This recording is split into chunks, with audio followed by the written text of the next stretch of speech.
रहता है वह सुगमता पूर्वक भगवान को प्राप्त हो जाता है।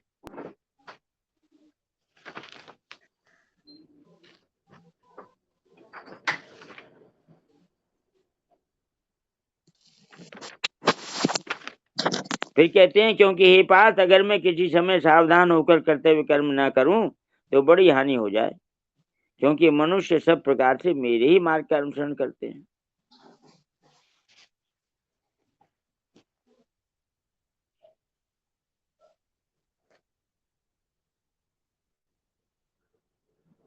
कर्तव्य कर्मों का अच्छी तरह से आचरण करने में दो कारणों से शिथिलता आती है।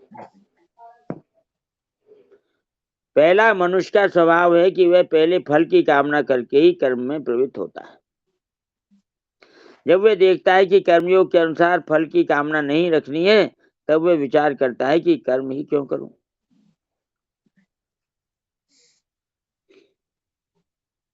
दूसरा कारण शिथिलता का, कर्म आरंभ करने के बाद जब अंत में उसे पता लग जाए कि इसका फल विपरीत होगा, तो वह विचार करता है कि मैं कर्म तो अच्छे से अच्छा करूं, पर फल विपरीत मिले तो फिर कर्म करूं ही क्यों। ये अच्छा, दो कारण है। एक बात पूछनी थी जी, भगवान ने ऐसे कैसे कहा कि फिर भी मैं सावधानी पूर्वक कर्म करता हूँ? भगवान भी कभी सावधानी से करते हैं क्या? और क्या, भगवान के लिए कोई कर्म है ही नहीं। सावधानी क्या है उनकी? उनकी सावधानी है कि लोगों के ऊपर मेरा गलत प्रभाव ना पड़े, कि भगवान कर्म नहीं करते तो हम ही क्यों करें। ये मतलब है सावधानी का। सब लोग भगवान का अनुकरण करते हैं, इसलिए भगवान कर्तव्य कर्म सावधानी पूर्वक करते हैं, जिससे गलत संदेश न चला जाए, लोगों में अकर्मण्यता ना आ जाए। ये सावधानी है भाई जी। जी ठीक।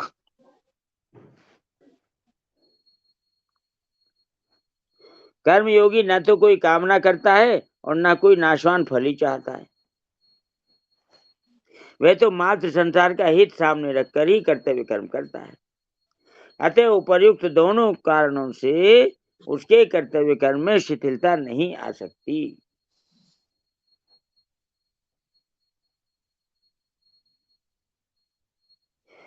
मार्मिक बात शुरू होती है।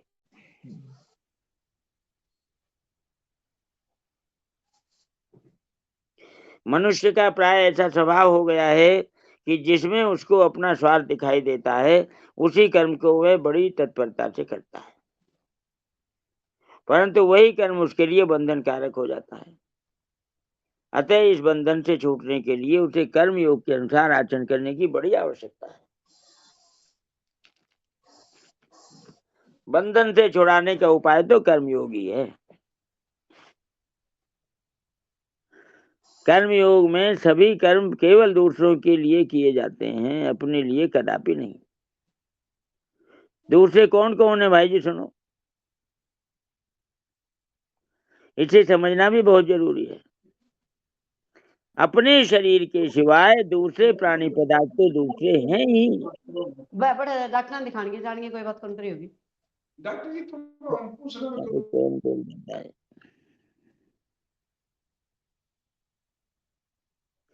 कर्म योग में सभी कर्म केवल दूसरों के लिए किए जाते हैं, अपने लिए कदापि नहीं।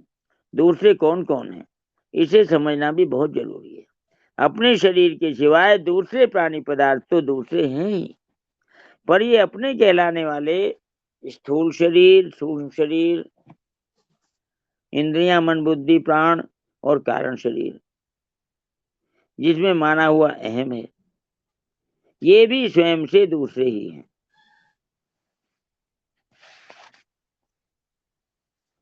जैसे संसार है, जैसे संसार पर है, ऐसे शरीर, इंद्रियां, मन और बुद्धि भी पर हैं, अर्थात दूसरे ही हैं। अतः कर्मयोगी इनको अपना न मानकर इनकी भी सेवा करता है।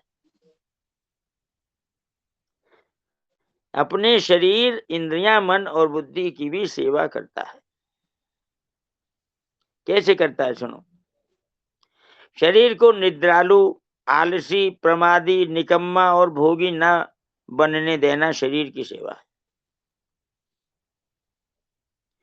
इंद्रियों को सांसारिक भोगों में न लगने देना इंद्रियों की सेवा है। मन को किसी का अहित सोचने में, विषयों के चिंतन में तथा व्यर्थ चिंतन में न लगने देना मन की सेवा है। बुद्धि को दूसरों के कर्तव्य पर विचार न करने देना, दूसरा क्या करता है क्या नहीं यह न सोचने देना बुद्धि की सेवा है।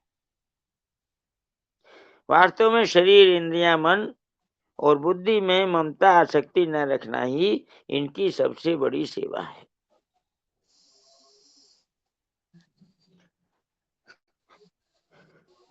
मार्मिक बात चल रही है।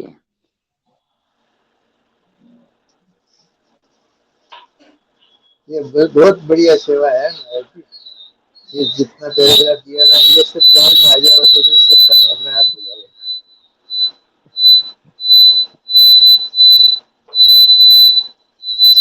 कुछ समझ आ जाएगा। भाई जी बंद कर दो भाई अपना लाल धड़क जी। हाँ जी।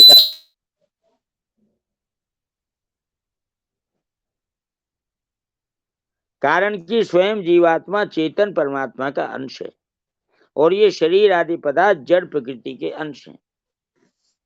समस्त क्रियाएं जड़ में और जड़ के लिए ही होती हैं। चेतन में और चेतन के लिए कभी कोई क्रिया नहीं होती। अतः करना अपने लिए है ही नहीं, कभी हुआ नहीं और हो सकता भी नहीं। हाँ, संसार से मिले हुए इन शरीर आदि जड़ पदार्थों को चेतन जितने अंश में मैं, मेरा और मेरे लिए मान लेता है, उतने अंश में उसका स्वभाव अपने लिए करने का हो जाता है। अतः दूसरों के लिए कर्म करने से ममता, आसक्ति सुगमता से मिट जाती है। शरीर की अवस्थाएं, बचपन, जवानी आदि बदलने पर भी मैं वही हूं, इस रूप में अपनी एक निरंतर रहने वाली सत्ता का प्राणी मात्र को अनुभव होता है।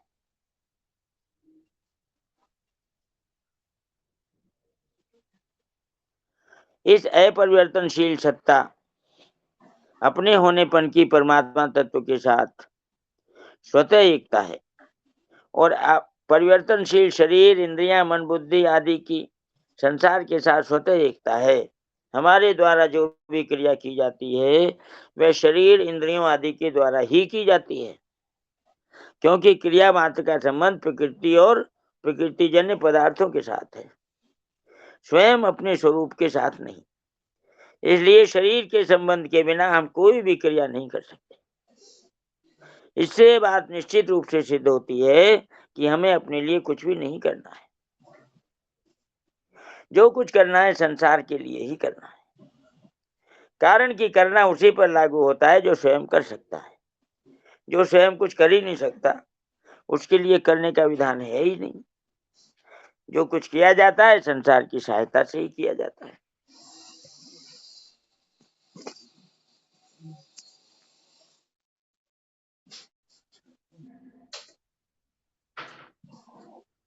पृष्ठ संख्या 185। सुना। अतः करना संसार के लिए ही है, अपने लिए करने से ही मनुष्य कर्मों से बंधता है। यज्ञ अर्थात कर्मणो अन्यत्र लोको अयम कर्म बंधने हैं।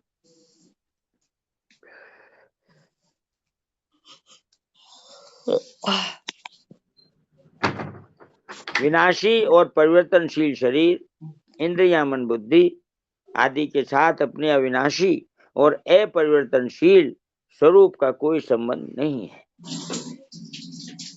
इसलिए अपना और अपने लिए कुछ भी नहीं है।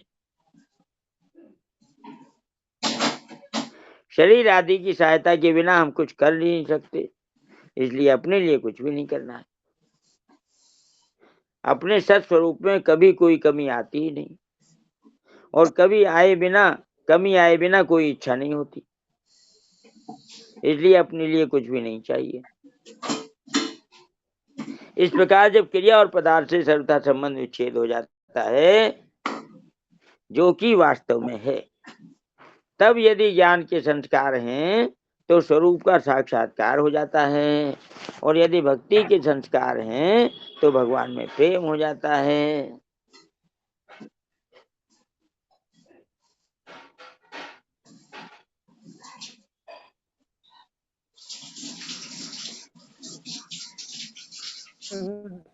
बहुत ही सुंदर समझाया आचार्य जी, इसमें तो क्लियर समझ में आ रहा है जी। परिशिष्ट भाव में कहते हैं स्वामी जी महाराज, मनुष्य कर्म करने से नहीं बनता, प्रत्युत अन्यत्र कर्म करने से, अर्थात अपने लिए कर्म करने से बनता है।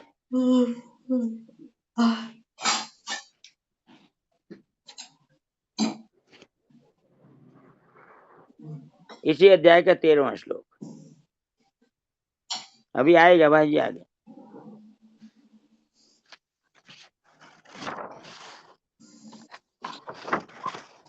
क्या है 13वां श्लोक?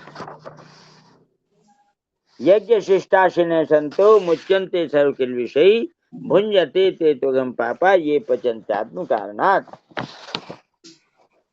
योग का अनुभव करने वाले श्रेष्ठ मनुष्य संपूर्ण पापों से मुक्त हो जाते हैं, परंतु जो केवल अपने लिए ही पकाते हैं, अर्थात सब कर्म अपने लिए ही करते हैं, वे पापी लोग तो पाप का ही भक्षण करते हैं।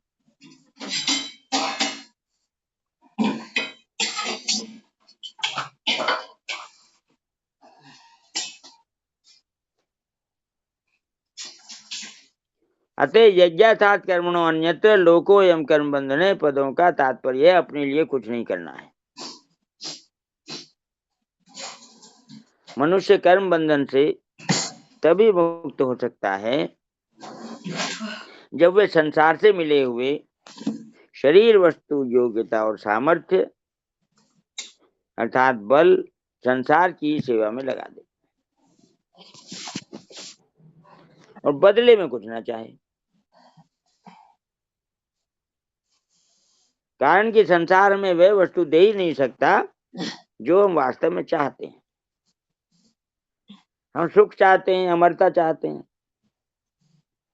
निश्चिंतता चाहते हैं, निर्भयता चाहते हैं और स्वाधीनता चाहते हैं, परंतु यह सब हमें संसार से नहीं मिलेगा, प्रत्युत संसार के संबंध विच्छेद से मिलेगा। संसार से संबंध विच्छेद के लिए यह आवश्यक है कि हमें संसार से जो मिला है उसको केवल संसार की सेवा में समर्पित कर दें।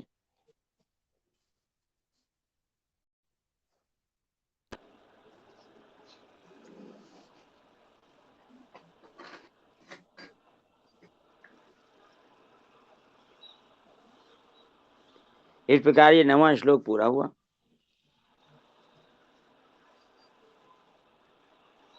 10वां 11वां श्लोक इकट्ठा है। नारायण जी जी, इस 9वें श्लोक में ना ये टिप्पणी वाली जो सारी लाइन्स है वो पूरा पैराग्राफ, और परिशिष्ट भाव में ये जो अंतिम पैराग्राफ आपने पढ़ा ये इतना मार्मिक और इतना अच्छा लगा। इसमें इतना सुंदर डिस्क्राइब कर दिया है पूरा, बहुत अच्छा लगा। नारायण नारायण।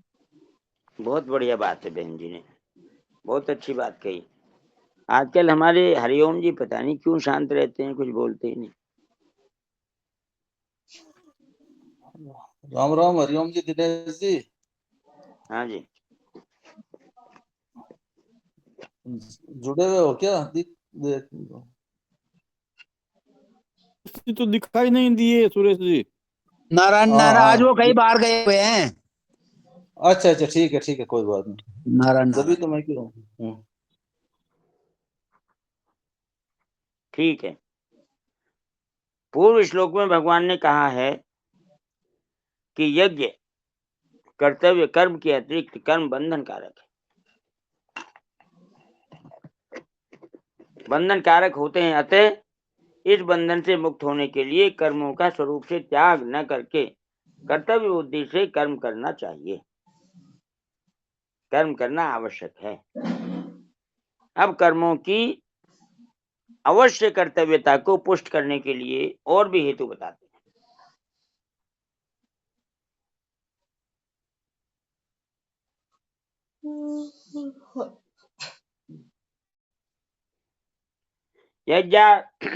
स यज्ञा प्रजा सृष्ट्वा पुरोवाच प्रजापति अनेन पृथ्वीष्यद् मे समस्तिष्ठ कामधुक् देवान् भावयतानेन ते देवा भावयन्तु वे परस्परम भावयन्त श्रेय परमवाप्स्यथ।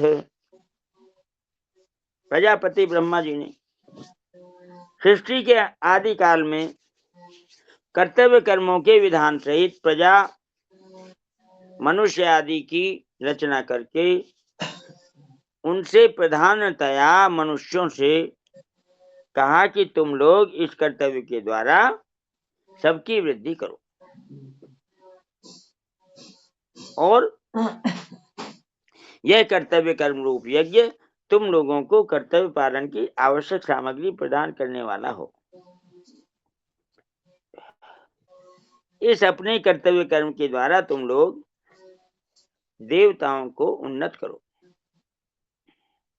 और वे देवता लोग अपने कर्तव्य के द्वारा तुम लोगों को उन्नत करें।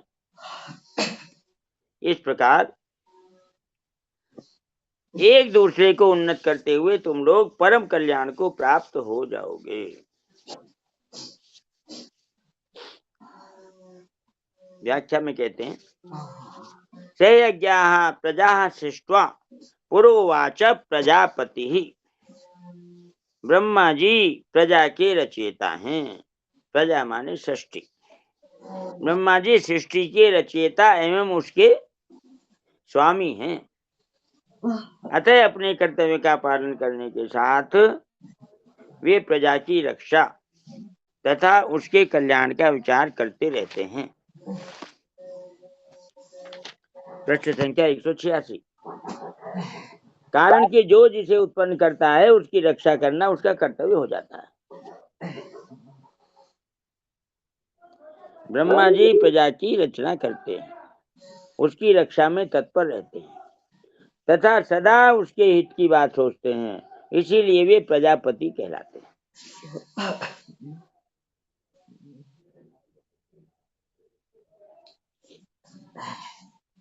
सृष्टि अर्थात सर्ग के आरंभ में ब्रह्मा जी ने कर्तव्य कर्मों की योग्यता और विवेक सहित मनुष्यों की रचना की है। टिप्पणी नंबर 1। यहाँ ये समझ लेना चाहिए कि भगवान की आज्ञा से और उन्हीं की शक्ति से ब्रह्मा जी प्रजा की रचना करते हैं। अतः वास्तव में सृष्टि के मूल रचयिता भगवान ही हैं। पुष्टि करते हैं इसके 2 श्लोक, 4 का 13 और 17 का 23। चातुर्वर्ण्यम मया सृष्टम गुण कर्म विभाग से तस्य कर्तारम अपि माम विद्य कर्तारम अव्ययम्। ओम तत्सदिति निर्देशो ब्रह्मणस्ते हृदय स्मृते ब्राह्मणास्तेन वेदाश्च यज्ञाश्च विपुरा।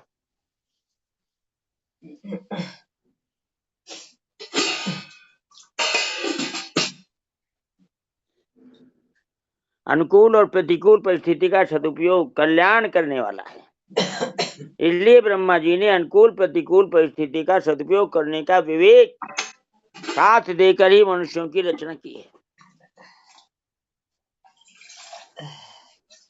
सत असत का विचार करने में असमर्थ पशु पक्षी वृक्ष आदि के द्वारा स्वाभाविक परोपकार होता है, कर्तव्य पालन होता है, किंतु मनुष्य को तो भगवत कृपा से विशेष विवेक शक्ति मिली हुई है।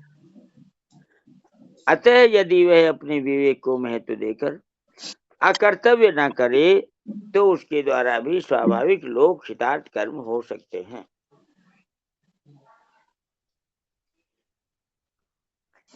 देवता ऋषि पितर मनुष्य तथा अन्य पशु पक्षी वृक्ष आदि सभी प्राणी प्रजा हैं। इनमें भी योग्यता अधिकार और साधन की विशेषता के कारण मनुष्य पर अन्य सब प्राणियों के पालन की जिम्मेवारी है। अतः यहाँ प्रजा पद विशेष रूप से मनुष्यों के लिए ही प्रयुक्त हुआ है। कर्मयोग अनादिकाल से चला आ रहा है। 4थे अध्याय के 30 श्लोक में पुरातन पद से भी भगवान कहते हैं कि यह कर्मयोग बहुत काल से प्राय लुप्त हो गया था, जिसको मैंने तुम्हें फिर से कहा है। उसी बात को यहाँ भी पूरा पद से वे दूसरी रीति से कहते हैं कि मैंने ही नहीं प्रत्युत ब्रह्मा जी ने भी सर्ग के आदि काल में कर्तव्य सहित प्रजा को रचकर उनको उसी कर्मयोग का आचरण करने की आज्ञा दी थी। तात्पर्य यह है कि कर्मयोग अर्थात निस्वार्थ भाव से कर्तव्य कर्म करने की परंपरा अनादिकाल से ही चली आ रही है। यह कोई नई बात नहीं है। चौथे अध्याय में 24वें से 30वें श्लोक तक परमात्म प्राप्ति के जितने साधन बतलाए गए हैं वे सभी यज्ञ के नाम से कहे गए, जैसे द्रव्य यज्ञ, तप यज्ञ, योग यज्ञ, प्राणायाम आदि।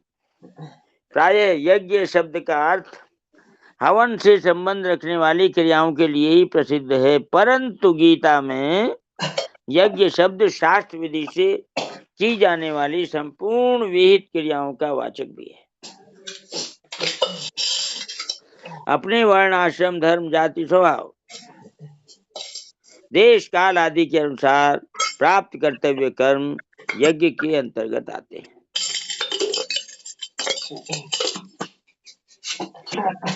इतनी व्यापक परिभाषा है यज्ञ की गीता में। दूसरे के हित की भावना से किए जाने वाले सब कर्म भी यज्ञ ही हैं। ऐसे यज्ञ, ऐसे कर्तव्य का दायित्व मनुष्य पर ही है।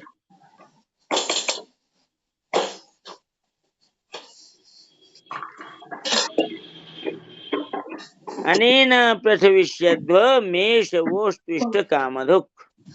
टिप्पणी नंबर 2। इष्ट शब्द यज धातु से कृदंत का प्रत्यय करने से बनता है, जो यज्ञ कर्तव्य कर्म का वाचक है, और काम शब्द कमु अर्थात अण प्रत्यय भरने से बनता है, जो पदार्थ का वाचक है, सामग्री का वाचक है।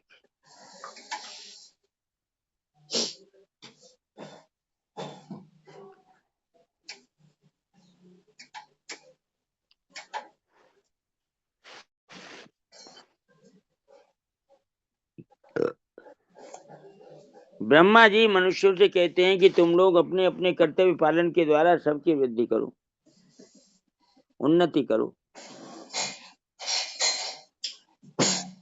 ऐसा करने से तुम लोगों को कर्तव्य कर्म करने में उपयोगी सामग्री प्राप्त होती रहेगी, उसकी कभी कमी ना रहेगी।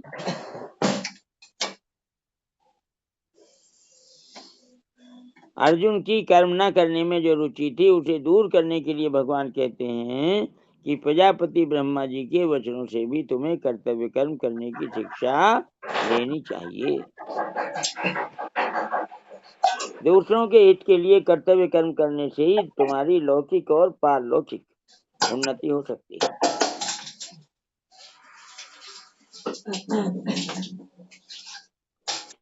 निष्काम भाव से केवल कर्तव्य पालन के विचार से कर्म करने पर मनुष्य मुक्त हो जाता है, और सकाम भाव से कर्म करने पर मनुष्य बंधन में पड़ जाता है। प्रस्तुत प्रकरण में निष्काम भाव से किए जाने वाले कर्तव्य कर्म का विवेचन चल रहा है। अतः यहाँ इष्ट काम पद का अर्थ इच्छित भोग सामग्री लेना उचित प्रतीत नहीं होता, जो सकाम भाव का सूचक है। यहाँ इस पद का अर्थ है यज्ञ अर्थात कर्तव्य कर्म करने की आवश्यक सामग्री। टिप्पणी नंबर 3। पूर्व श्लोक में भगवान ने कहा कि यज्ञ के सिवाय अन्य कर्मों में अर्थात सकाम भाव से किए जाने वाले कर्मों में लगा हुआ मनुष्य बंध जाता है। और आगे 13वें श्लोक में भी कहा है कि जो अपने लिए अर्थात सकाम भाव से कर्म करते हैं वे पापी लोग पाप का ही भक्षण करते हैं। इस प्रकार पीछे के और आगे के श्लोकों को देखें तो दोनों ही जगह सकाम भाव के त्याग की बात आई है। अतः बीच के इन 10वें, 11वें और 12वें श्लोकों में भी सकाम भाव के त्याग की बात ही आनी उचित है। अगर यहाँ इष्ट काम पद का अर्थ इच्छित पदार्थ लिया जाए तो प्रकरण विरुद्ध होने के कारण दोष आता है,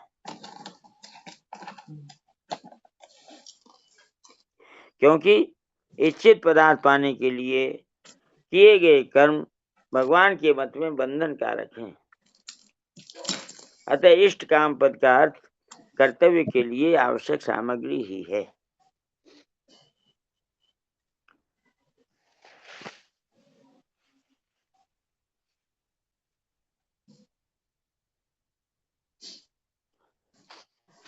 पृष्ठ संख्या 187।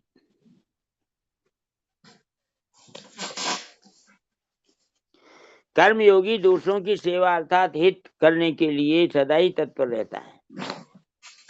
इसलिए प्रजापति ब्रह्मा जी के विधान के अनुसार दूसरों की सेवा करने की सामग्री, सामर्थ्य और शरीर निर्वाह की आवश्यक वस्तुओं की उसे कभी कमी नहीं रहती।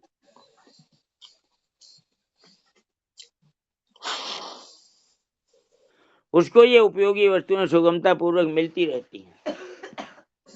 ब्रह्मा जी के विधान के अनुसार कर्तव्य कर्म करने की सामग्री जिस जिसको जो भी मिली हुई है वे कर्तव्य पालन करने के लिए उसको पूरी की पूरी प्राप्त है। कर्तव्य पालन की सामग्री कभी किसी के पास अधूरी नहीं होती। ब्रह्मा जी के विधान में कभी फर्क नहीं पड़ सकता, क्योंकि जब उन्होंने कर्तव्य कर्म करने का विधान निश्चित किया है तब जितने से कर्तव्य का पालन हो सके उतनी सामग्री देना भी उन्हीं पर निर्भर है।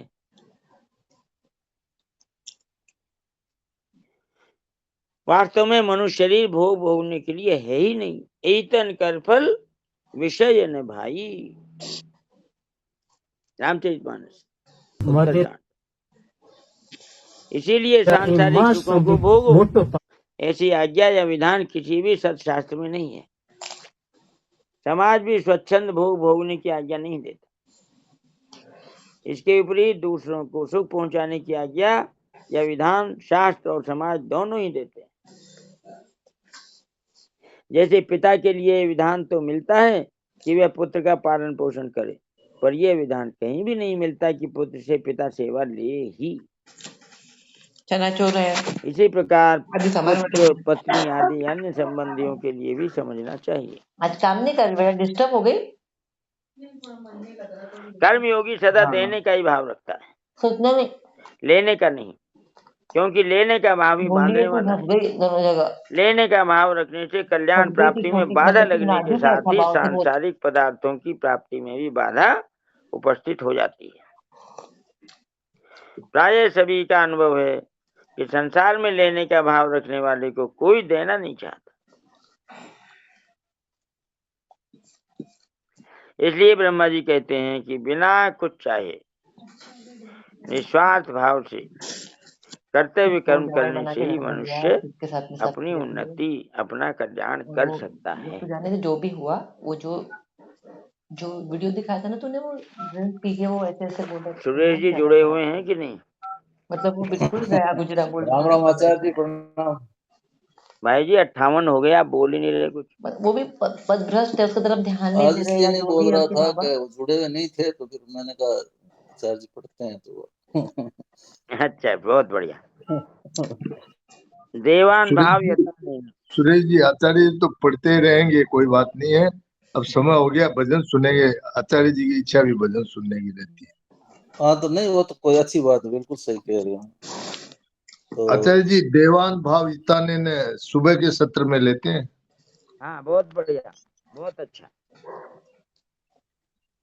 हाँ तो बहनों से बोलिए, वो पद सुनाएंगे भाई जी के और के जो भी हो। तो ठीक है, जिन बहन भाइयों ने स्वेच्छा से कोई सुनाना है तो वो बहन भाई दोनों में से कोई भी सुना दे। अभी अपने पास टाइम है। नारायण नारायण नारायण नारायण। सुरेश जी, जिन्होंने वो भजन गाया था वो बहन जुड़ी हुई है, नाम तो मैं भूल गया वो हूँ। तो अरुणा जी मोता है। हाँ, वो तो अरुणा मोथा जी आज जुड़े हुए शायद नहीं है, फिर भी पूछ लेते हैं। अरुणा मोथा जी, आप जुड़े हुए हो क्या आज? वो वैसे पाठ में भी मना ही आ गया था, इसलिए वो जुड़े हुए नहीं है शायद। तो ठीक है, फिर कोई और।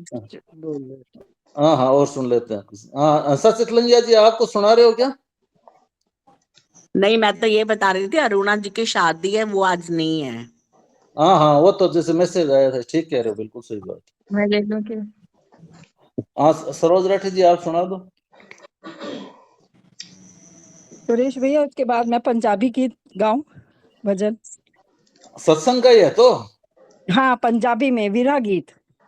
हाँ तो ठीक है, कोई बात नहीं, उसके बाद आप गा देना। अभी पहले सरोज राठी ठीक है, जी से सुन लेते हैं, उन म्यूट ठीक पर। है, ठीक है, ठीक है। ठीक। नारायण नारायण नारायण। नारायण नारायण। एक बार सरल हृदय से स्वीकार करो अब हार,